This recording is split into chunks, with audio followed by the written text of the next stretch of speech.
Dobrý deň prajem. Dnes zasadalo zastupiteľstvo Banskobystrického samosprávneho kraja a ja vám opäť prinášam pre mňa také najdôležitejšie veci, ktoré boli predmetom rokovania.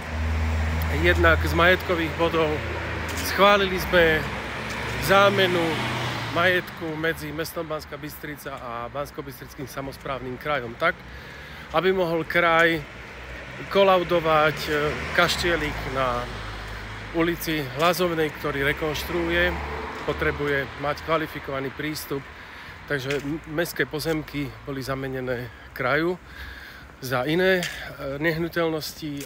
A druhý najdôležitejší bod pre mňa bolo schválenie uznesenia otvorená výzva ministrovi životného prostredia Slovenskej republiky, ktorú som ja pripravoval a osvojili si ju všetci predsedovia poslaneckých klubov.